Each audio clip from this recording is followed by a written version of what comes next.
আমার সাথে তাদের সাক্ষাতের আশা পোষণ করে না, তারা বলে, কত ভালো হতো যদি আমাদের কাছে আল্লাহ তাআলার পক্ষ থেকে কোনো ফেরেশতা নাজিল করা হতো, অথবা আমরা যদি আমাদের মালিককে নিজেদের চোখে দেখতে পেতাম। তারা এসব বলে নিজেদের বড় অহংকারী মনে করল এবং আল্লাহ তাআলার নাফরমানিতেও তারা মাত্রাতিরিক্ত সীমা লঙ্ঘন করে ফেলল।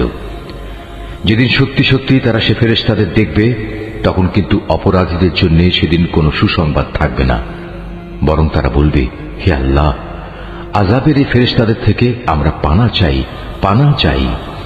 এবার আমি তাদের সেসব কর্মকাণ্ডের দিকে মনোনিবেশ করব যা তারা দুনিয়ায় করে এসেছে। তখন আমি তাদের কাজসমূহ উড়ন্ত ধূলিকণার মতোই নিষ্ফল করে দেব। সেদিন জান্নাতীদের বাসস্থান ও তাদের বিশ্রামের জায়গা হবে অত্যন্ত মনোরম। হে মানুষ, তোমরা সেদিনকে ভয় করো যেদিন আসমান তার মেঘমালা নিয়ে ফেটে পড়বে, আর তারই মাঝ দিয়ে দলে দলে ফেরেশতারা জমিনে নেমে আসবে। সেদিন চূড়ান্ত বাদশাহী হবে দয়াময় আল্লাহ তাআলার জন্য। যারা অস্বীকার করেছে তাদের উপর সেদিনটি হবে বড়ই কঠিন। সেদিন জালেম ব্যক্তি ক্ষোভে দুঃখে নিজের হাত দুটো দংশন করতে করতে বলবে, হায়, আমরা যদি দুনিয়ায় রসুলের সাথে দ্বীনের পথ অবলম্বন করতাম। দুর্ভাগ্য আমার, আমি যদি অমুককে নিজের বন্ধু না বানাতাম। আমার কাছে দ্বীনের উপদেশ আসার পর সে তা থেকে আমাকে বিচ্যুত করে দিয়েছিল। আর শয়তান তো হামেশাই মানুষকে বিপদের সময় একলা ফেলে কেটে পড়ে। সেদিন রসুল বলবে, হে মালিক, অবশ্যই আমার জাতি কোরআনকে একটি পরিত্যাজ্য বিষয় মনে করেছিল। হে নবী, এভাবেই আমি প্রত্যেক যুগের অপরাধীদের প্রত্যেক নবীর দুশমন বানিয়ে থাকি। অতএব তুমি মনক্ষুণ্ণ হও না। তোমার পথ প্রদর্শন ও সাহায্য করার জন্য তোমার মালিকই যথেষ্ট। যারা কোরআন অস্বীকার করে তারা বলে, আচ্ছা, পুরো কোরআনটা তার উপর একবারে নাজিল হল না কেন? আসলে কোরআন তো এভাবেই নাজিল হওয়া উচিত ছিল, যাতে করে এ ওহী দ্বারা আমি তোমার অন্তরকে মজবুত করে দিতে পারি। এ কারণেই আমি একে থেমে থেমে নাজিল করেছি। তাছাড়া ওরা তোমার কাছে যে কোনো ধরনের বিষয় ও সমস্যা নিয়েই আসুক না কেন, আমি সাথে সাথেই তোমার কাছে এর একটা যথার্থ সমাধান এনে হাজির করতে পারি এবং প্রয়োজনে তার একটা সুন্দর ব্যাখ্যাও বলে দিতে পারি। এরা হচ্ছে সেসব লোক যাদের কিয়ামতের দিন মুখের উপর ভর দিয়ে জাহান্নামের সামনে জড়ো করা হবে। ওদের সে স্থানটি হবে অতি নিকৃষ্ট, আর ওরা নিজেরাও হবে অতিশয় পথভ্রষ্ট। অবশ্যই আমি মূসাকে তাওরাত গ্রন্থ দান করেছিলাম এবং তার ভাই হারুনকে তার সাথে তার সাহায্যকারী করেছিলাম।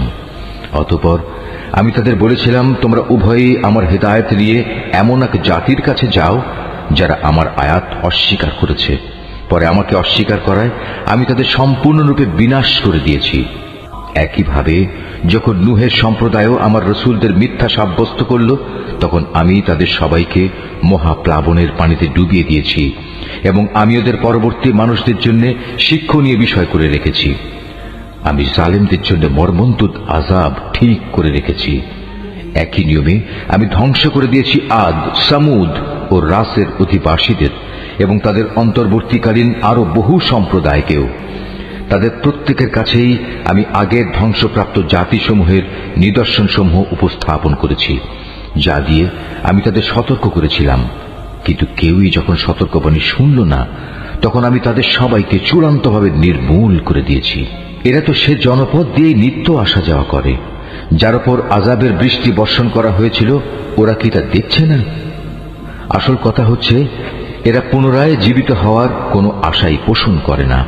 হে নবী, এরা যখন তোমাকে দেখে তখন তোমাকে কেবল ঠাট্টা বিদ্রুপের পাত্র রূপেই গণ্য করে বলে, এ কি সে লোক যাকে আল্লাহ তাআলা রসুল করে পাঠিয়েছেন? এ ব্যক্তিই তো আমাদের দেবতাদের ইবাদত থেকে আমাদের সম্পূর্ণ বিচ্যুতই করে দিত যদি আমরা তাদের উপর দৃঢ় প্রতিষ্ঠিত না থাকতাম। হ্যাঁ, তারা যখন আল্লাহ তাআলার আযাব স্বচক্ষে দেখতে পাবে, তখন ভালো করে জানতে পারবে কে তোমাদের মাঝে বেশি পথভ্রষ্ট ছিল। হে নবী, তুমি কি সে ব্যক্তির অবস্থা দেখোনি যে তার কামনা বাসনাকে নিজের মাবুদ বানিয়ে নিয়েছে? তুমি কি তার মতো ব্যক্তিকে সঠিক পথে আনার কোন দায়িত্ব নিতে পারো? হে নবী, তুমি কি সত্যি মনে করো তাদের অধিকাংশ লোক তোমার কথা শোনে কিংবা এর মর্ম বোঝে? আসলে ওরা হচ্ছে পশুর মতো, বরং কোনো কোনো ক্ষেত্রে তারা আরো বেশি বিভ্রান্ত। হে নবী, তুমি কি তোমার মালিকের কুদরতের দিকে তাকিয়ে দেখো না কিভাবে তিনি ছায়াকে সর্বত্র বিস্তার করে রেখেছেন? তিনি ইচ্ছা করলে তা তো একই স্থানে স্থায়ী করে রাখতে পারতেন। অতঃপর আমি কিন্তু সূর্যকে তার উপর একটি স্থায়ী নির্ঘণ্ট বানিয়ে রেখেছি। পরে আমি ধীরে ধীরে তাকে আমার দিকে গুটিয়ে আনব। আল্লাহ তাআলাই তোমাদের জন্য রাতকে আবরণ, ঘুমকে আরাম ও দিনকে জেগে ওঠার সময় করে দিয়েছেন। তিনি তার বৃষ্টিরূপী রহমতের আগে সুসংবাদবাহী বায়ু প্রেরণ করেন, অতঃপর আসমান থেকে তার মাধ্যমে বিশুদ্ধ পানি বর্ষণ করেন, যেন তা দিয়ে তিনি মৃত ভূখণ্ডে জীবনের সঞ্চার করতে পারেন এবং তা দিয়ে তার সৃষ্ট অসংখ্য জীবজন্তু ও মানুষের পিপাসা নিবারণ করতে পারেন। পানি বিতরণ পরিকল্পনাকে আমি বারবার তাদের মাঝে সংঘটিত করি, যাতে করে তারা এ বিষয়টি থেকে শিক্ষা গ্রহণ করতে পারে। কিন্তু অধিকাংশ মানুষই আমার অকৃতজ্ঞতা ছাড়া অন্য কিছু করতে অস্বীকার করল।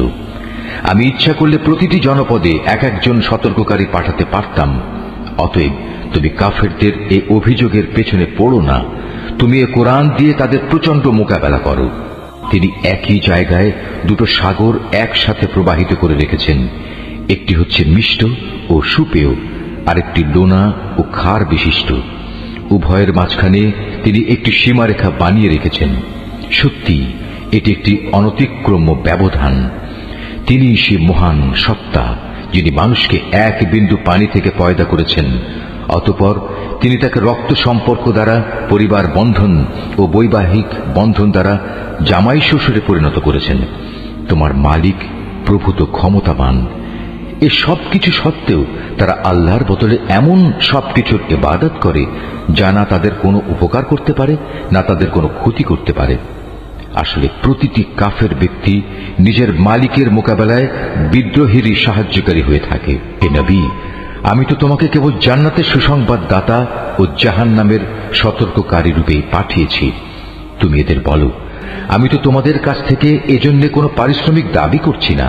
হ্যাঁ, আমি চাই তোমাদের প্রতিটি ব্যক্তি যেন তার মালিক পর্যন্ত পৌঁছার সঠিক রাস্তা অবলম্বন করে। হে নবী, তুমি সেই চিরঞ্জীব সত্তার উপর নির্ভর করো যার মৃত্যু নেই। তুমি তাঁরই সপ্রশংস পবিত্রতা ও মহিমা ঘোষণা করো। তিনি তার বান্দাদের গুনাহ খাতা সম্পর্কে সম্যক ওয়াকিবহাল। তিনি মহান আল্লাহ তাআলা, যিনি আকাশমণ্ডলী, পৃথিবী ও ওদের মধ্যবর্তী সমস্ত কিছু 6 দিনে সৃষ্টি করেছেন। অতঃপর তিনি তার আরশে সমাসীন হন। তিনি অতি দয়াবান আল্লাহ। তার মর্যাদা সম্পর্কে সে লোককে তুমি জিজ্ঞেস করো যে এ সম্পর্কে অবগত আছে। এই আয়াতটি যিনি তেলাওয়াত করবেন এবং যিনি এই আয়াতটির তেলাওয়াত শুনবেন তাদের সবাইকে এখানে একটি সাজদা আদায় করতে হবে। এটা ওয়াজিব। যখন ওদের বলা হয় তোমরা দয়াময় আল্লাহ তাআলার প্রতি সাজদা বনত হও, তখন তারা বলে, দয়াময় আল্লাহ আবার কে? যাকেই তুমি সিজদা করতে বলবে তাকেই কি আমরা সিজদা করব? বস্তুত তোমার আহ্বান তাদের বিদ্বেষ বরং আরো বাড়িয়ে দিয়েছে।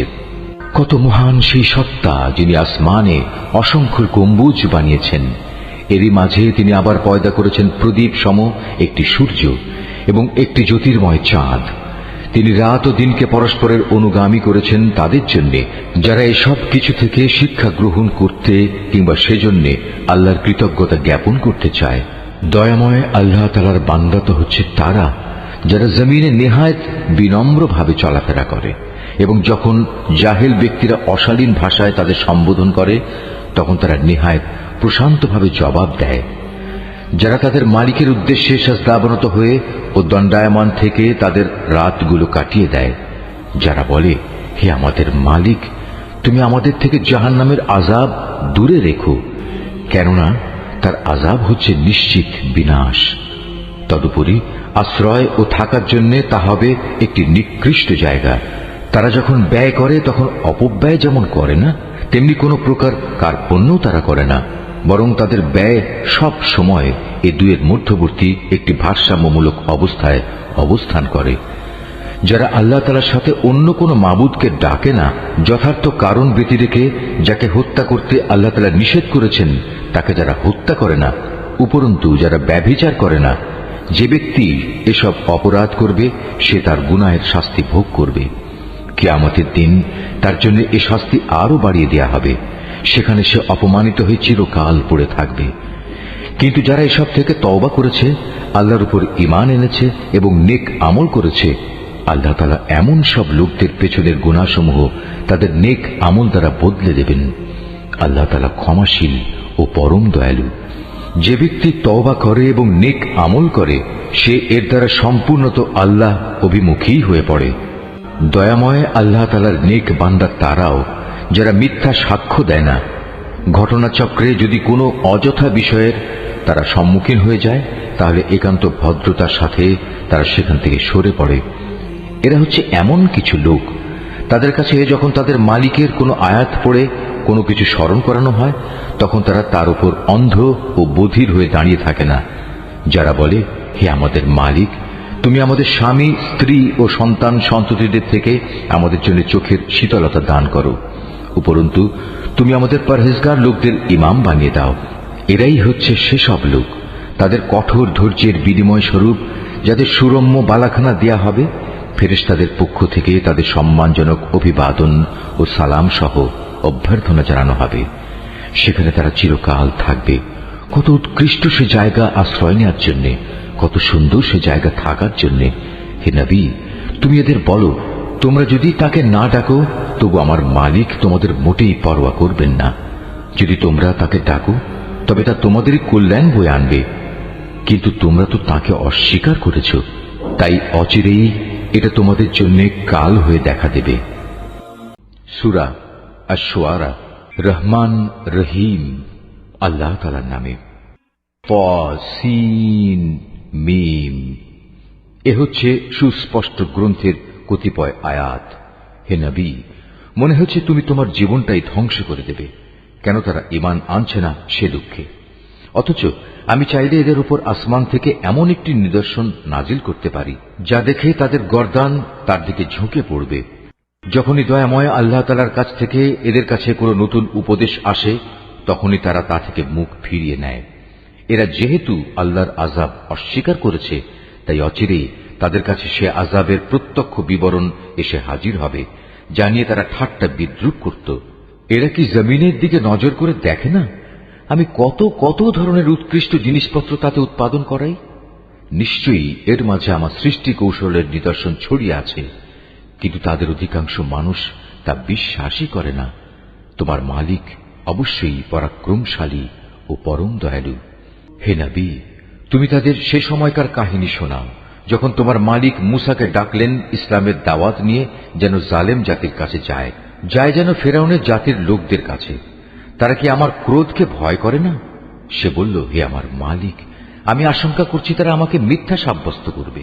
তাছাড়া আমার হৃদয় সংকীর্ণ হয়ে আসছে, আমার জিহ্বা ভালো করে কথা বলতে পারে না। এমত অবস্থায় আমার সাহায্যের জন্য তুমি হারুনের কাছে নবুত পাঠাও। তাছাড়া আমার উপর তাদের আগে থেকেই একটা অপরাধের অভিযোগ আছে, তাই আমি ভয় করছি এখন তারা সে অভিযোগে আমাকে মেরেই ফেলবে। আল্লাহ তাআলা বললেন, না, তা কখনো হবে না। আমার আয়াত নিয়ে তোমরা উভয়ই তার কাছে যাও, আমি তো তোমাদের সাথেই আছি, আমি সবকিছু শুনতে পাই। তোমরা দুজন যাও ফেরাউনের কাছে, অতঃপর তোমরা তাকে বলো, আমরা সৃষ্টিকুলের মালিক আল্লাহ তাআলার প্রেরিত রাসূল, তুমি বনী ইসরায়েলদের আমাদের সাথে যেতে দাও। ফেরাউন এসব শুনে বলল, হে মূসা, আমি কি তোমাকে আমাদের তত্ত্বাবধানে রেখে লালন পালন করিনি? তুমি কি জীবনের বেশ কয়েকটি বছর আমাদের মধ্যে অতিবাহিত করনি? তখন তোমরা যা কিছু করার ছিল তা তুমি ঠিক মতোই করেছ। তুমি তো দেখছি ভারী অকৃতজ্ঞ মানুষ। বলল, হ্যাঁ, আমি তখন সে কাজটি একান্ত না জানা অবস্থায় করে ফেলেছি। অতঃপর যখন আমি তোমাদের কাছ থেকে প্রতিশোধের ব্যাপারে ভয় পেয়ে গেলাম, তখন আমি তোমাদের এখান থেকে পালিয়ে গেলাম।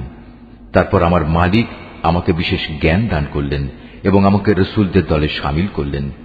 আর তুমি তোমার রাজ পরিবারের সে অনুগ্রহ, যার বোঝা তুমি আজ আমার উপর রাখার প্রয়াস পেলে, তার মূল কারণ এটাই ছিল যে তুমি বনী ইসরায়েলদের নিজের গোলাম বানিয়ে রেখেছিলে। ফেরাউন বলল, সৃষ্টিকুলের মালিক আবার কে? বলল, তিনি হচ্ছেন আসমান সমূহ ও জমিনের এবং এ উভয়ের মধ্যবর্তী স্থানে যা কিছু আছে তার সব কিছুর মালিক। কত ভালো হতো যদি তোমরা বিশ্বাস করতে। ফেরাউন তার আশেপাশে যারা বসা ছিল তাদের বলল, তোমরা কি শুনছ মূসা কি বলছে? সে বলল, তিনি তোমাদের মালিক এবং তোমাদের পূর্বপুরুষদেরও মালিক। ফিরআউন তার দলবলকে বলল, তোমাদের কাছে পাঠানো তোমাদের রসুল হচ্ছে আসলেই এক বদ্ধ পাগল। সে বলল, তিনি পূর্ব পশ্চিম উভয় দিকের মালিক, আরো মালিক এদের উভয়ের মাঝখানে যা কিছু আছে সে সব কিছুরও। কত ভালো হতো যদি তোমরা অনুধাবন করতে।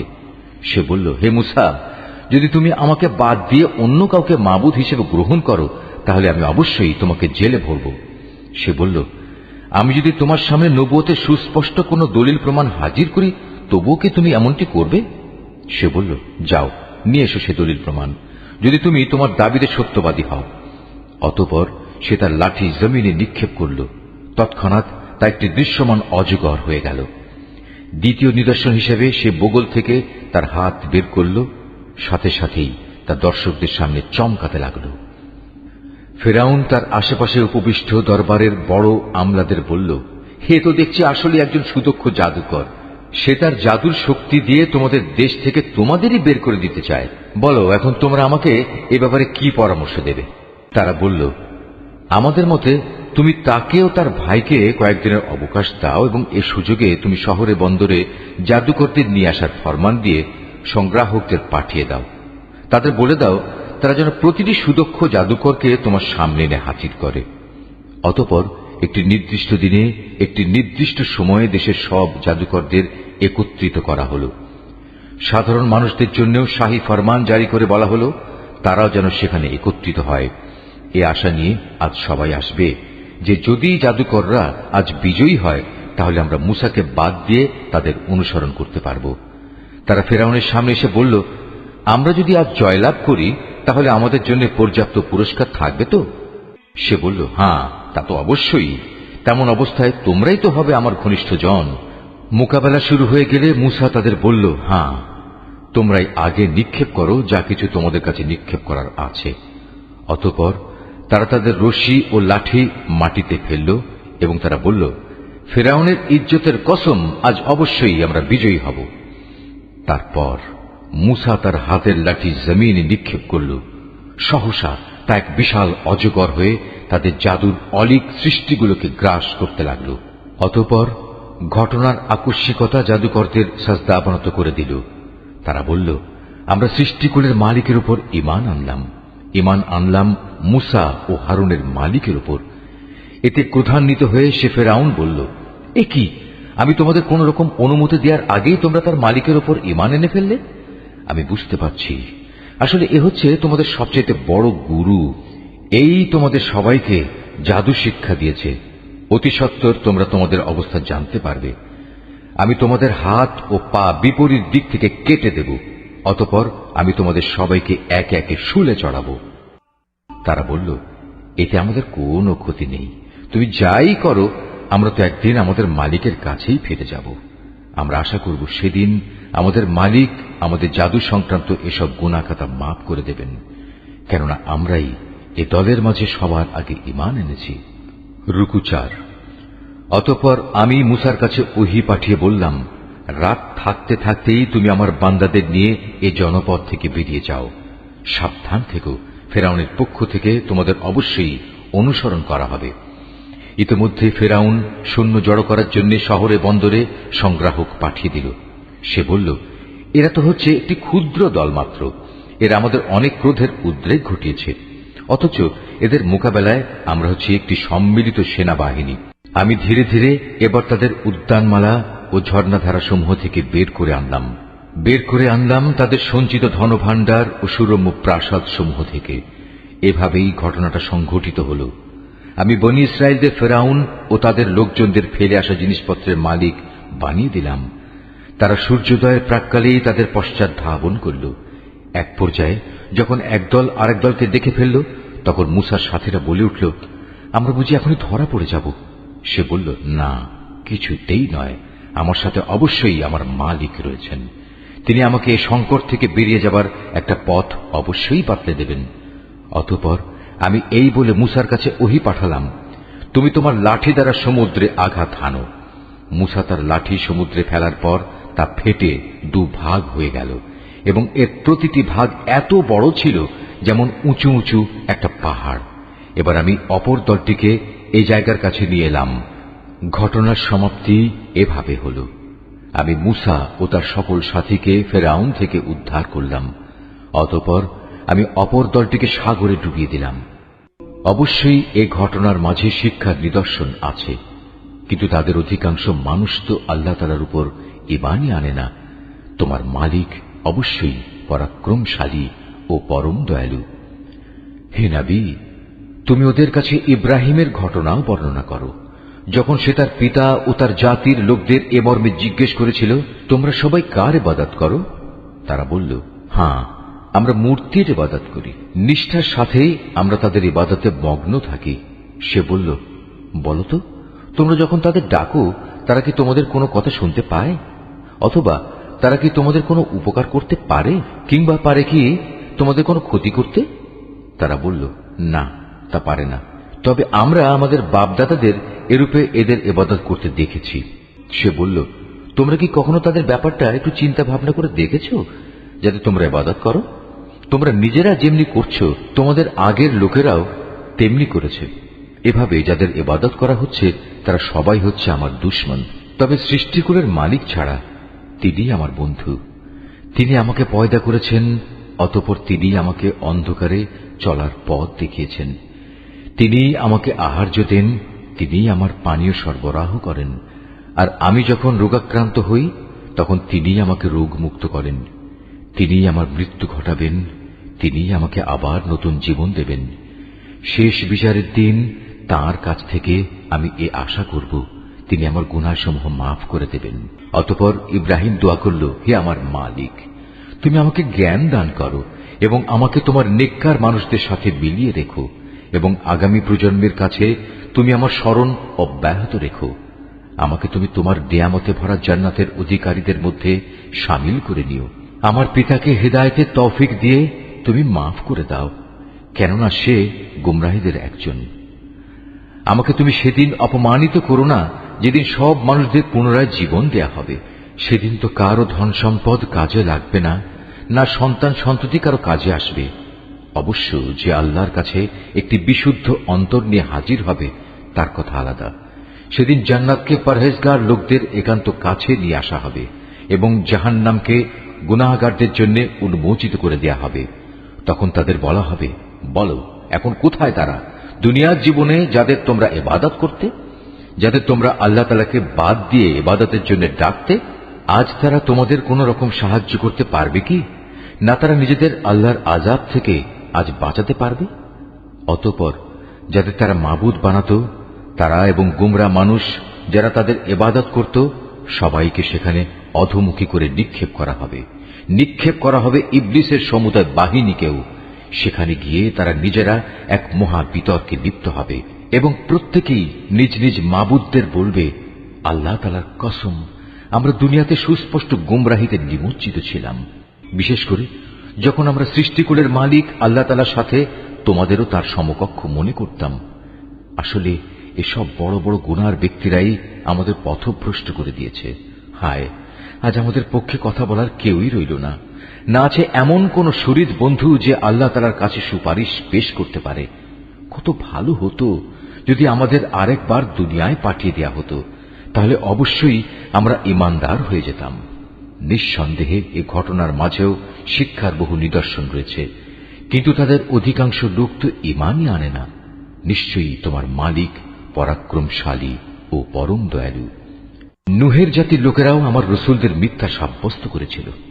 যখন তাদেরই ভাই নূহ এসে তাদের বলল, হে আমার জাতি, তোমরা কি আল্লাহ তাআলাকে ভয় করো না? নিঃসন্দেহে আমি তোমাদের জন্য একজন বিশ্বস্ত রসুল। অতএব তোমরা একমাত্র আল্লাহ তাআলাকে ভয় করো এবং আমার আনুগত্য করো। আমি এ দাওয়াত পৌঁছানোর জন্য তোমাদের কাছে কোনো পারিশ্রমিক দাবি করি না। আমার যা পারিশ্রমিক তা তো রব্বুল আলামিনের কাছে মজুদ রয়েছে। সুতরাং তোমরা আল্লাহ তাআলাকে ভয় করো এবং আমার আনুগত্য করো। তারা বলল, আমরা কিভাবে তোমার উপর ঈমান আনব, যখন আমরা দেখতে পাচ্ছি কতিপয় নিচু লোক তোমার আনুগত্য স্বীকার করে নিয়েছে। সে বলল, ওরা কে কি কাজ করে তা আমার জানার বিষয় নয়। তাদের কাজের হিসাব গ্রহণ করা আমার দায়িত্ব নয়। এটা তো সম্পূর্ণ আমার মালিকের ব্যাপার। কত ভালো হতো এ কথাটা যদি তোমরাও বুঝতে পারতে। এটা আমার কাজ নয় যে যারা ঈমান আনবে নিম্নমানের মানুষ হওয়ার কারণে আমি তাদের আমার কাছ থেকে তাড়িয়ে দেব। আমি তো একজন সতর্ককারী ছাড়ার কিছুই নই। তারা বলল, হে নূহ, যদি তুমি এই কাজ থেকে ফিরে না আসো তাহলে তোমাকে পাথর মেরে হত্যা করা হবে। সে বলল, হে আমার মালিক, তুমি দেখতে পাচ্ছ কিভাবে আমার জাতি আমাকে মিথ্যাবাদী সাব্যস্ত করল। তুমি আমার এবং তাদের মাঝে একটা ফয়সালা করে দাও। তুমি আমাকে এবং আমার সাথে যেসব ঈমানদার মানুষরা আছে তাদের সবাইকে এদের ফিতনা থেকে উদ্ধার করো। আমি তার দোয়া কবুল করলাম। তাকে এবং তার সঙ্গী সাথী যারা ভরা নৌকায় তার সাথে আরোহী ছিল তাদের মহাপ্লাবন থেকে বাঁচিয়ে দিলাম। অতঃপর অবশিষ্ট লোকদের আমি ডুবিয়ে দিলাম। এ ঘটনার জন্যেও একটি শিক্ষণীয় নিদর্শন আছে, কিন্তু এদের মধ্যে অধিকাংশ লোক তো ঈমানই আনে না। অবশ্যই তোমার মালিক, তিনি তো মহাপরাক্রমশালী এবং পরম দয়ালু। আদ সম্প্রদায়ের লোকেরাও তাদের রসুলদের মিথ্যা প্রতিপন্ন করেছিল। যখন তাদেরই একজন শুভাকাঙ্ক্ষী ভাই এসে তাদের বলল, হে আমার জাতির লোকেরা, এ কি হলো তোমাদের? তোমরা কি আল্লাহ তাআলাকে ভয় করবে না? আমি হচ্ছে তোমাদের জন্য একজন বিশ্বস্ত রসুল। অতএব তোমরা আল্লাহ তাআলাকে ভয় করো এবং আমার আনুগত্য করো। আমি তো এই কাজের জন্য তোমাদের কাছে কোনো প্রতিদান চাই না। আমার প্রতিদান তো রব্বুল আলামিন আল্লাহ তাআলার কাছে মজুদ রয়েছে। তোমরা প্রতিটি উঁচু স্থানের স্মৃতিসৌধ হিসেবে বড় বড় ঘর বানিয়ে নিচ্ছ, যা তোমরা একান্ত অপচয় হিসেবেই করছ। এমন নিপুণ শিল্পকর্ম দিয়ে প্রাসাদ বানাচ্ছ যা দেখে মনে হয় তোমরা বুঝি এ পৃথিবীতে চিরদিন থাকবে। অপরদিকে তোমরা যখন কার উপর আঘাত হানো, সে আঘাত হানো অত্যন্ত নিষ্ঠুর স্বেচ্ছাচারী হিসেবে। অতএব তোমরা আল্লাহ তাআলাকে ভয় করো এবং আমার আনুগত্য করো। তোমরা ভয় করো তাকে, যিনি তোমাদের এমন সবকিছু দিয়ে সাহায্য করেছেন যা তোমরা ভালো করেই জানো।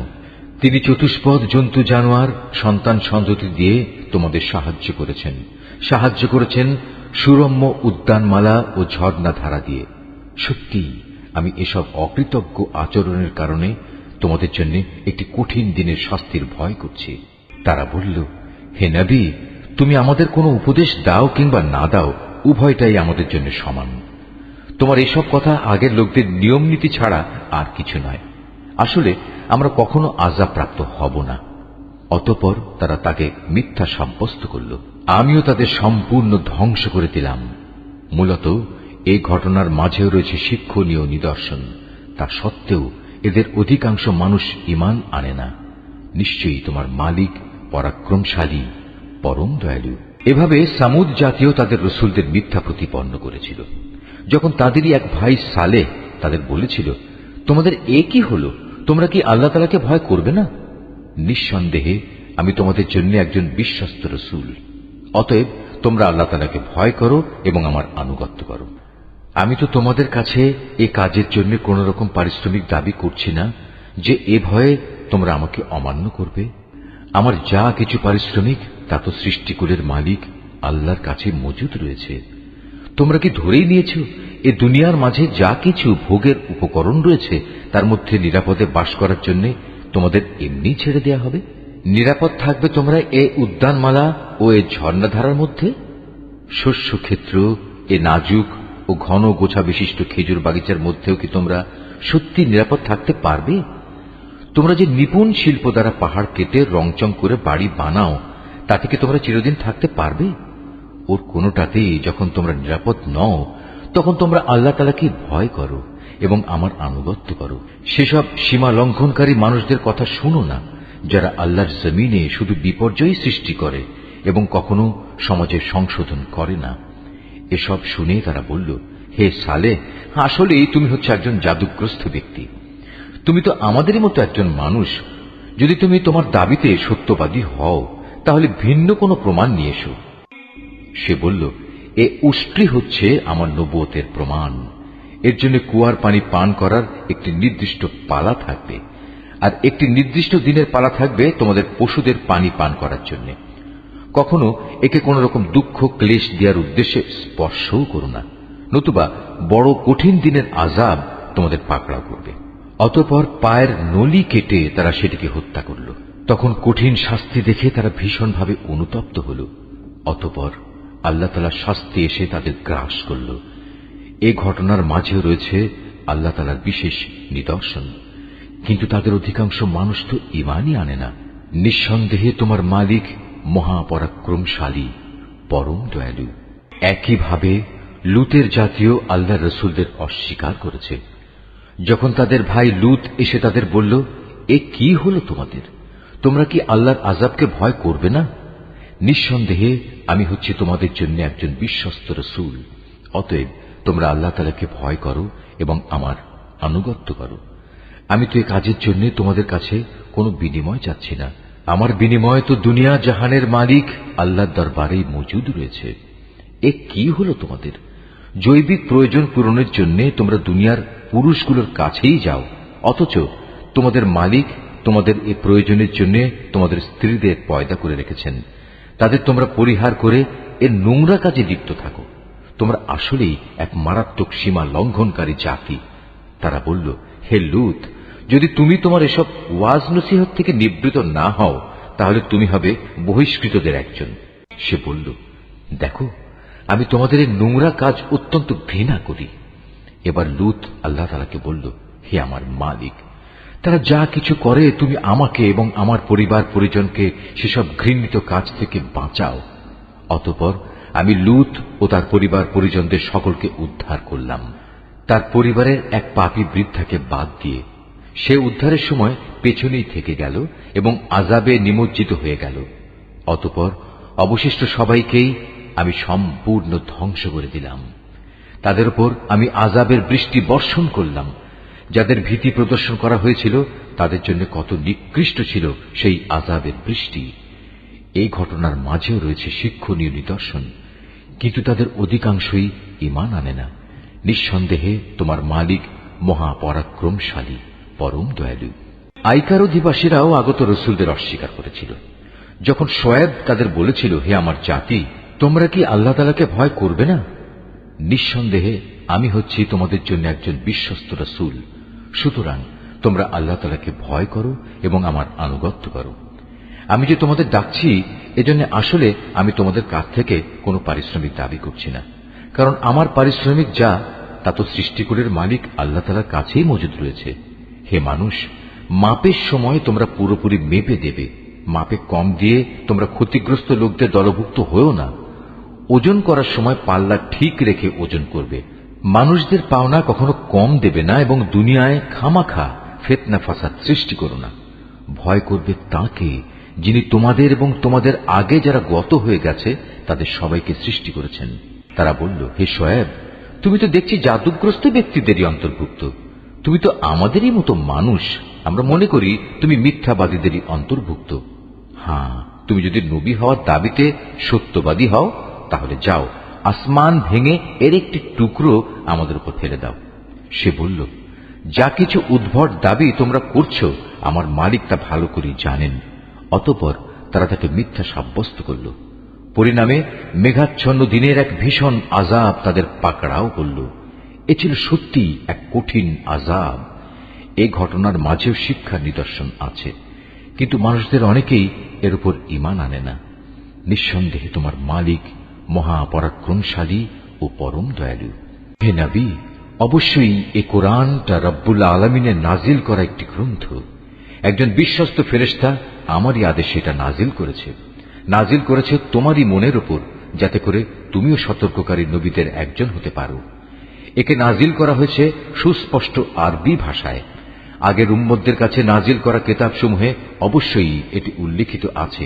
এটা কি এদের জন্য দলিল নয় যে বনী ইসরায়েলের আলেমরাও এর সম্পর্কে পূর্ণ অবগত আছে? যদি আমি এ কোরআনকে আরবির বদলে অন্য কোনো অনারবের ওপর তার ভাষায় নাজিল করতাম, তারপর সে অনারব ব্যক্তি তাদের কাছে এসে এটা কিতাব পাঠ করত, অতঃপর ভাষাগত অজুহাত তুলে এর উপর তারা মোটেই ঈমান আনত না। এভাবেই আমি এ বিষয়টি নাফরমান অপরাধীদের অন্তরে প্রবেশ করিয়ে দিয়েছি। তারা কখনো এর উপর ঈমান আনবে না যতক্ষণ না তারা কোনো কঠিন আযাব নিজেদের চোখে দেখতে পাবে। আর সে আযাব কিন্তু তাদের কাছে আসবে একান্ত আকস্মিক ভাবেই, তারা কিছুই টের পাবে না।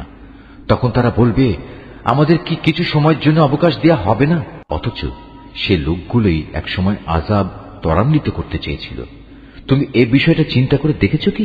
যদি আমি তাদের অনেক দিন ধরে পার্থিব ভোগবিলাস ভোগ করতেও দিই, তারপর যে আযাব সম্পর্কে তাদের ওয়াদা করা হয়েছিল তা যদি সত্যি তাদের কাছে এসে পড়ে, তাহলে এই যে বৈষয়িক বিলাস তারা ভোগ করছিল তা সব কি কোনো কাজে লাগবে? আমি কাফেরদের কোন জনপদকেই ধ্বংস করিনি যার জন্য পূর্বেই কোন সতর্ককারী নবী পাঠানো হয়নি। তা হচ্ছে সুস্পষ্ট উপদেশ। আর আমি তো জালেম নই যে সতর্ক না করেই তাদের ধ্বংস করে দেব। এ কোরআন কোন শয়তান নাজিল করেনি। ওরা এ কাজের যোগ্যও নয়, না তারা তেমন কোনো ক্ষমতা রাখে। তাদের তো ওহী শোনা থেকেও বঞ্চিত রাখা হয়েছে। অতএব তুমি কখনো আল্লাহ তাআলার সাথে অন্য কোন মাবুদকে ডেকো না, নতুবা তুমিও শাস্তিযোগ্য হয়ে পড়বে। হে নবী, তুমি তোমার নিকটতম আত্মীয় স্বজনদের আল্লাহ তাআলার আযাব থেকে ভয় দেখাও। যে ব্যক্তি ঈমান নিয়ে তোমার অনুবর্তন করবে, তুমি তার প্রতি স্নেহের আচরণ করো। আবার যদি কেউ তোমার সাথে নাফরমানি করে, তাহলে তুমি তাকে বলে দাও, তোমরা আল্লাহ তাআলার সাথে যে আচরণ করছো তার পরিণামের জন্য আমি কিন্তু মোটেই দায়ী নই। তাদের অবাধ্য আচরণে তুমি মনক্ষুণ্ণ হইও না, তুমি বরং সর্বোচ্চ পরাক্রমশালী ও দয়ালু আল্লাহ তাআলার উপরই ভরসা করো, যিনি তোমাকে দেখতে থাকেন যখন তুমি নামাজে দাঁড়াও, এবং সিজদাকারীদের মাঝে তোমার ওঠা বসাও তিনি দেখেন। অবশ্যই তিনি সব কিছু শোনেন, সব কিছু জানেন। হে নবী, আমি কি তোমাকে বলে দেব শয়তান কার উপর সাওয়ার হয়? শয়তান তো সাওয়ার হয় প্রতিটি ঘোর মিথ্যাবাদী ও পাপী মানুষদের উপর। ওরা শয়তানের কথা শোনার জন্য কান পেতে থাকে, আর তাদের অধিকাংশই হচ্ছে নিরেট মিথ্যাবাদী। আমার নবী কবি নয়। কবিরা তো অধিকাংশই পথভ্রষ্ট হয়। কবিদের অনুসরণ করে আরো কতিপয় গোমরা ব্যক্তি। তুমি কি দেখতে পাও না, ওরা কল্পনার হাওয়ায় চড়ে প্রতিটি ময়দানে উদ্ভ্রান্তের মতো ঘুরে বেড়াচ্ছে। এরা এমন কথা অন্যদের বলে যা তারা নিজেরা করে না। তবে যারা আল্লাহর উপর ঈমান আনে ও সেই অনুযায়ী নেক কাজ করে এবং বেশি করে আল্লাহ তাআলাকে স্মরণ করে, তাদের কথা আলাদা। তাদের উপর জুলুম করার পরেই কেবল তারা আত্মরক্ষামূলক প্রতিশোধ গ্রহণ করে। আর জুলুম যারা করে তারা অচিরেই জানতে পারবে তাদের একদিন কোথায় ফিরে যেতে হবে। সূরা আন-নামল। রহমান রহিম আল্লাহ তাআলার নামে। তাসিন। এগুলো হচ্ছে কোরআনেরই আয়াত এবং সুস্পষ্ট কিতাবের কতিপয় অংশ। ঈমানদারদের জন্য এটা হচ্ছে হিদায়াত ও সুসংবাদবাহী গ্রন্থ। তাদের জন্য যারা নামাজ প্রতিষ্ঠা করে, যাকাত আদায় করে, সর্বোপরি কিয়ামত দিবসের উপর যারা বিশ্বাস স্থাপন করে, যারা শেষ বিচারের দিনের উপর ঈমান আনে না, তাদের জন্য তাদের যাবতীয় কর্মকাণ্ড আমি সুন্দর শোভন করে রেখেছি। ফলে তারা উদ্ভ্রান্তের মতো আপন কর্মকাণ্ডের চারপাশে ঘুরে বেড়ায়। এরাই হচ্ছে সেসব লোক যাদের জন্য রয়েছে জাহান্নামের কঠিন আযাব, আর পরকালেও এ লোকেরা ভীষণ ক্ষতির সম্মুখীন হবে। হে নবী, নিশ্চয়ই প্রবল প্রজ্ঞাময় সর্বজ্ঞ আল্লাহ তাআলার পক্ষ থেকে তোমাকে এ কোরআন দেওয়া হয়েছে।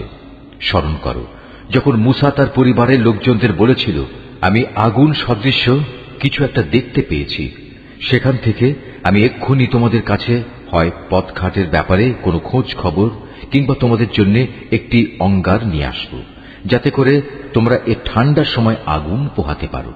অতঃপর সে যখন আগুনের কাছে পৌঁছল, তখন তাকে অদৃশ্য থেকে আওয়াজ দেওয়া হলো, বরকতময় হোক সে নূর যা এ আগুনের ভেতর আলোকিত হয়ে আছে, বরকতময় হোক সে মানুষ যে এর আশেপাশে রয়েছে।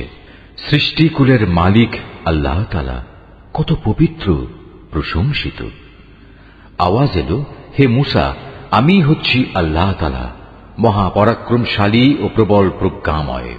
হে মুসা, তুমি তোমার হাতের লাঠিটা জমিনে নিক্ষেপ করো। অতঃপর সে যখন তাকে দেখল জমিনে জীবিত সাপের মতো তা ছুটাছুটি করছে, তখন সে কিছুটা ভীত হয়ে উল্টো দিকে দৌড়তে লাগলো, পেছনের দিকেও তাকালো না। আমি বললাম, হে মুসা, ভয় পেও না, আমার সামনে নবী রসুলরা কখনো ভয় পায় না। হ্যাঁ, যদি কেউ কখনো কোনো অন্যায় করে তাহলে তা ভিন্ন কথা, কিন্তু সে যদি অন্যায়ের পর তার বদলে পুনরায় নেক আমল করে, তাহলে সে যেন জেনে রাখে আমি অবশ্যই ক্ষমাশীল ও পরম দয়ালু। হে মুসা, এবার তুমি তোমার হাত দুটো তোমার জামার বুক পকেটের ভেতর ঢুকিয়ে দাও। বের করে আনলে দেখবে কোন রকম দোষ ত্রুটি ব্যতি রেখেই তা উজ্জ্বল হয়ে বেরিয়ে এসেছে। এই মোজেজাগুলো সে 9টি নিদর্শনেরই অন্তর্গত, যা ফেরাউন ও তার জাতির জন্য আমি মুসার সাথে পাঠিয়েছিলাম। ওরা অবশ্যই ছিল একটি গুনাহগার জাতি। অতঃপর যখন তাদের কাছে আমার উজ্জ্বল নিদর্শনসমূহ হাজির হল, তখন তারা বলল, এ তো হচ্ছে স্পষ্ট জাদু। তারা জুলুম ও ঔদ্ধত্যের কারণে তার সবকিছু প্রত্যাখ্যান করল, যদিও তাদের অন্তর এসব নিদর্শন সত্য বলে গ্রহণ করে নিয়েছিল। অতঃপর হে নবী, তুমি দেখে নাও আমার জমিনে বিপর্যয় সৃষ্টিকারীদের কি পরিণাম হয়েছিল। আমি অবশ্যই দাউদ এবং সুলাইমানকে দিন দুনিয়ার জ্ঞান দান করেছিলাম। তারা উভয়ই বলল, যাবতীয় তারিফ আল্লাহ তাআলার, যিনি তার বহু ইমানদার বান্দার উপর আমাদের শ্রেষ্ঠত্ব দান করেছেন। দাউদের মৃত্যুর পর সুলাইমান দাউদের উত্তরাধিকারী হল। উত্তরাধিকার পেয়ে সে তার জনগণকে বলল, হে মানুষরা, আমাকে আল্লাহ তাআলার পক্ষ থেকে পাখিদের বুলি পর্যন্ত শেখানো হয়েছে। এছাড়াও আমাকে দুনিয়ার প্রতিটি জিনিসই দেওয়া হয়েছে। এ হচ্ছে আল্লাহ তাআলার এক সুস্পষ্ট অনুগ্রহ। সুলাইমানের সেবার জন্য মানুষ, জিন ও পাখিদের মধ্যে থেকে এক বিশাল বাহিনী সমবেত করা হয়েছিল। এরা আবার বিভিন্ন বুহে সুবিন্যস্ত ছিল। সুলাইমান একবার অভিযানে বের হল। তারা যখন পিপিলিকা অধ্যুষিত উপত্যকায় পৌঁছল, তখন একটি স্ত্রী পিপিলিকা তার স্বজনদের বলল, হে পিপিলিকার দল, তোমরা দ্রুত নিজ নিজ গর্তে ঢুকে পড়ো। দেখো, এমন যেন না হয় সুলাইমান ও তার বাহিনী নিজেদের সম্পূর্ণ অজান্তে তোমাদের পায়ের নিচে পিষে ফেলবে। তার কথা শুনে সুলাইমান একটু মৃদু হাসি হাসল এবং বলল, হে আমার মালিক, তুমি আমাকে তৌফিক দাও যাতে করে এই পিপিলিকাটির ব্যাপারেও আমি অমনোযোগী না হই, এবং আমাকে ও আমার পিতা মাতাকে তুমি যেসব নেয়ামত দান করেছ, আমি যেন বিনয়ের সাথে তার কৃতজ্ঞতা আদায় করতে পারি। আমি যেন এমন সব নেক কাজ করতে পারি যা তুমি পছন্দ করো। অতঃপর তুমি তোমার অনুগ্রহ দিয়ে আমাকে তোমার নেককার মানুষদের অন্তর্ভুক্ত করে নাও। একবার সে তার পাখি বাহিনী পর্যবেক্ষণ করতে শুরু করল এবং এক পর্যায়ে বলল, কি ব্যাপার, হুদহুদ নামক পাখিটা দেখছি না যে? সে কি আজ সত্যি অনুপস্থিত? হয় সে এই অনুপস্থিতির কোনো পরিষ্কার কারণ নিয়ে আমার কাছে হাজির হবে, না হয় তাকে আমি অবহেলার জন্য কঠিন শাস্তি দেব, অথবা বিদ্রোহ প্রমাণিত হলে তাকে আমি হত্যাই করে ফেলব। এই খোঁজাখুঁজির পর বেশিক্ষণ সময় অতিবাহিত হয়নি। সেই পাখিটি ছুটে এসে বলল, হে বাদশাহ, আমি এমন এক খবর জেনেছি যা তুমি এখনো অবগত হওনি। আমি তোমার কাছে সাবা জাতির একটি নিশ্চিত খবর নিয়ে এসেছি। আমার অনুপস্থিতির এ হচ্ছে কারণ। আমি সেখানে এক রমণীকে দেখেছি, তাদের উপর সে রাজত্ব করছে। দেখে মনে হলো তাকে দুনিয়ার সব কয়টি জিনিসই বুঝিয়ে দেওয়া হয়েছে। তদুপরি তার কাছে আছে বিরাট এক সিংহাসন। আমি তাকে এবং তার জাতিকে দেখলাম, তারা আল্লাহ তাআলাকে বাদ দিয়ে সূর্যকে সেজদা করছে। মূলত শয়তান তাদের এসব পার্থিব কর্মকাণ্ড তাদের জন্য শোভন করে রেখেছে এবং সে তাদের সৎ পথ থেকেও নিবৃত্ত করেছে। ফলে ওরা হেদায়েত লাভ করতে পারছে না। শয়তান তাদের বাধা দিয়েছে যেন তারা আল্লাহ তাআলাকে সাজদা করতে না পারে, যিনি আসমান সমূহ ও জমিনের উদ্ভিদ সহ সব গোপন জিনিস বের করে আনেন। তিনি জানেন তোমরা যা কিছু গোপন করো এবং যা কিছু প্রকাশ করো। এই আয়াতটি যিনি তেলাওয়াত করবেন এবং যিনি এই আয়াতটির তেলাওয়াত শুনবেন, তাদের সবাইকে এখানে একটি সাজদা আদায় করতে হবে। এটা ওয়াজিব। আল্লাহ তাআলা ব্যতীত কোনো মাবুদ নেই। তিনিই হচ্ছেন মহান আরশের অধিপতি। এটা শুনে সে বলল, হ্যাঁ, আমি এক্ষুনি দেখছি। তুমি কি সত্য কথা বলছো, না তুমি মিথ্যাবাদীদের একজন? তুমি আমার এই চিঠি নিয়ে যাও, এটা তাদের উপর অর্পণ করো, তারপর তাদের কাছ থেকে কিছুক্ষণের জন্য সরে থেকো। অতঃপর তুমি দেখো তারা কি উত্তর দেয়। সুলাইমানের চিঠি পেয়ে সাবা জাতির মহিলা সম্রাজ্ঞী পরিষদদের ডেকে বলল, হে আমার পারিষদরা, আমার কাছে একটি গুরুত্বপূর্ণ চিঠি পাঠানো হয়েছে। তা এসেছে সুলাইমানের কাছ থেকে এবং তা লেখা হয়েছে রহমান রহিম আল্লাহ তাআলার নামে। চিঠির বক্তব্য হচ্ছে, তোমরা আমার অবাধ্যতা করো না এবং আনুগত্য স্বীকার করে তোমরা আমার কাছে হাজির হও। চিঠি পড়ে সে রানী বলল, হে আমার পারিষদরা, আমার এই বিষয়ে তোমরা আমাকে একটা অভিমত দাও। আমি তো কোনো ব্যাপারে চূড়ান্ত কোনো আদেশ দেই না যতক্ষণ না তোমরা সে সিদ্ধান্তের পক্ষে সাক্ষ্য প্রদান না করো। তারা বলল, এ কথা ঠিক, আমরা অনেক শক্তিশালী ও কঠোর যোদ্ধা, কিন্তু তারপরেও সুলাইমানের সাথে বিদ্রোহের ঝুঁকি নেওয়ার ব্যাপারে সিদ্ধান্ত গ্রহণের চূড়ান্ত ক্ষমতা তো তোমারই হাতে। অতএব চিন্তা করে দেখো, এ পরিস্থিতিতে তুমি আমাদের কি আদেশ দেবে? সে রানী বলল, রাজা বাদশারা যখন কোনো জনপদে বিজয়ীর বেশে প্রবেশ করে তখন তা তছনছ করে দেয়, সেখানকার মর্যাদাবান ব্যক্তিদের অপদস্থ করে ছাড়ে, আর তোমরা দেখবে এরাও ঠিক তাই করবে। আমি বরং সরাসরি হাঁ কিংবা না কোনোটাই না বলে তার কাছে কিছু তোহফা পাঠিয়ে দেখি দূতেরা কি জবাব নিয়ে আসে। সে দূত হাদিয়া নিয়ে যখন সুলাইমানের কাছে এলো তখন সে বলল, তোমরা কি এ ধন সম্পদ পাঠিয়ে তা দিয়ে আমাকে সাহায্য করতে চাও? অথচ আল্লাহ তাআলা যা কিছু আমাকে দিয়েছেন তা তিনি তোমাদের যা দিয়েছেন তার তুলনায় অনেক উৎকৃষ্ট। তোমরা তোমাদের এ উপঢৌকন নিয়ে এতই উৎফুল্ল বোধ করছো? তোমরা বরং এগুলো নিয়ে তাদের কাছে ফিরে যাও যারা তোমাদের পাঠিয়েছে, এবং গিয়ে তাদের বলো, আমি অবশ্যই ওদের মোকাবেলায় এমন এক বাহিনী নিয়ে হাজির হব যার প্রতিরোধ করার শক্তি ওদের নেই, এবং আমি তাদের সে জনপদ থেকে লাঞ্ছিতভাবে বের করে দেব। পরিণামে ওরা সবাই অপমানিত হবে। সে নিজের মন্ত্রণা পরিষদকে বলল, হে আমার পারিষদরা, তারা আমার কাছে আত্মসমর্পণ করতে আসার আগেই তার গোটা সিংহাসন আমার কাছে তুলে নিয়ে আসতে পারে এমন কে এখানে আছে? বিশাল বপু বিশিষ্ট এক জিন দাঁড়িয়ে বলল, তোমরা বর্তমান স্থান থেকে উঠবার আগেই আমি তা তোমার কাছে নিয়ে আসব। এ ব্যাপারে আমি অবশ্যই বিশ্বস্ত ক্ষমতাবান। আরেক জিন, যার কাছে আল্লাহ তাআলার কিতাবের কিছু বিশেষ জ্ঞান ছিল, দাঁড়িয়ে বলল, হে বাদশাহ, তোমার চোখের পলক ফেলার আগেই আমি তা এনে তোমার কাছে নিয়ে আসব। কথা শেষ না হতেই সে যখন দেখল তার সিংহাসন সব কিছু সহ তার সামনেই দাঁড়ানো, তখন সে বলল, এ তো হচ্ছে আসলে আমার মালিকের অনুগ্রহ। এর মাধ্যমে তিনি আমার পরীক্ষা নিতে চান। এর মাধ্যমে তিনি দেখতে চান আমি কি শুকর আদায় করি না নাশকরি করি। মূলত যে ব্যক্তি আল্লাহ তাআলার কৃতজ্ঞতা আদায় করে সে তো করে তার নিজের কল্যাণের জন্যই, আর যে ব্যক্তি তা প্রত্যাখ্যান করে সে যেন জেনে রাখে তোমার মালিক সব ধরনের অভাব থেকে মুক্ত ও একান্ত মহানুভব। সে বলল, তোমরা এবার তার সিংহাসনের আকৃতিটা একটু বদলে দাও, আমরা দেখি সে সত্যি তার টের পায় কিনা, না সেও তাদের দলে সামিল হয়ে যায় যারা পথের দিশা পায় না। অতঃপর যখন সে রানী এলো তখন তাকে জিজ্ঞেস করা হলো, তোমার সিংহাসন কি দেখতে এমন ধরনের ছিল? সে বলল, হ্যাঁ, মনে হয় এই ধরনেরই ছিল। আসলে এই ঘটনার আগেই আমাদের কাছে সঠিক জ্ঞান এসে গেছে এবং আমরা সে মর্মে আত্মসমর্পণ করেছি। তাকে যে জিনিসটি ঈমান আনতে এ যাবৎ বাধা দিয়ে রেখেছিল তা ছিল আল্লাহ তাআলাকে বাদ দিয়ে অন্যের গোলামি করা। তাই এতদিন পর্যন্ত সে ছিল কাফের সম্প্রদায়ের অন্তর্ভুক্ত। অতঃপর তাকে বলা হলো, যাও এবার প্রাসাদে প্রবেশ করো। সে যখন প্রাসাদের আয়নাসম বারান্দা দেখল তখন তার মনে হলো এ যেন স্বচ্ছ জলাশয়, এবং এটা মনে করেই সে তার উভয় হাঁটু পর্যন্ত কাপড় টেনে তুলে ধরল। তার আচরণ দেখে সে সুলাইমান বলল, এটি হচ্ছে স্ফটিক নির্মিত প্রাসাদ। সে মহিলা বলল, হে আমার মালিক, আমি এতদিন আমার নিজের উপর জুলুম করে এসেছি। আজ আমি আনুগত্যের স্বীকৃতি দিয়ে সুলাইমানের সাথে আল্লাহ রাব্বুল আলামিনের উপর ঈমান আনলাম। আমি সামুদ জাতির কাছে তাদের ভাই সালেহকে পাঠিয়েছিলাম। সে বলেছিল, তোমরা এক আল্লাহ তাআলার ইবাদত করো। এ আহ্বানের সাথে সাথে তার জাতির লোকেরা মোমেন ও কাফের এই দুদলে বিভক্ত হয়ে পরস্পর বিতর্কে লিপ্ত হয়ে গেল। সে বলল, এ কি হলো তোমাদের? তোমরা কেন ঈমানের কল্যাণের পরিবর্তে আযাবের অকল্যাণ ত্বরান্বিত করতে চাইছ?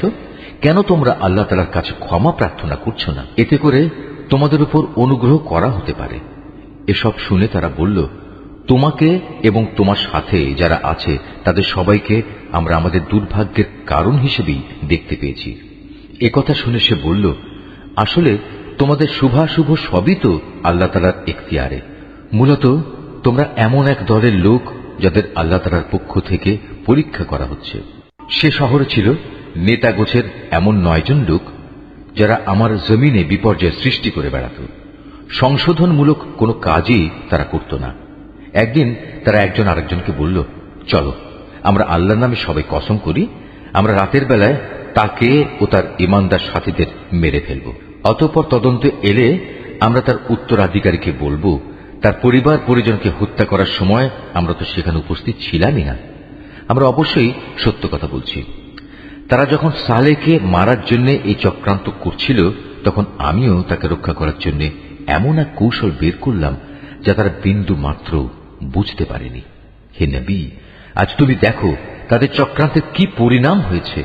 আমি তাদের এবং তাদের জাতির সবাইকে ধ্বংস করে দিয়েছি। চেয়ে দেখো, এ হচ্ছে তাদের ঘর বাড়ি, তাদেরই জুলুমের কারণে তা জনশূন্য বিরান হয়ে পড়ে আছে। অবশ্যই এই ঘটনার মাঝে জ্ঞানবান মানুষদের জন্য শিক্ষার অনেক নিদর্শন রয়েছে। যারা আল্লাহ তাআলার উপর ঈমান এনেছে এবং আল্লাহ তাআলাকে ভয় করেছে, আমি তাদের আমার আযাব থেকে মুক্তি দিয়েছি। আর হে নবী, তুমি লূতের কথাও এদের স্মরণ করাও, যখন সে তার জাতিকে বলল, তোমরা কেন অশ্লীল কাজ করছো, অথচ তোমরা এর পরিণাম ভালো করেই দেখতে পাচ্ছ। তোমরা কি তোমাদের যৌন তৃপ্তির জন্য নারীকে বাদ দিয়ে পুরুষের কাছেই আসবে? মূলত তোমরা হচ্ছে একটি মূর্খ জাতি।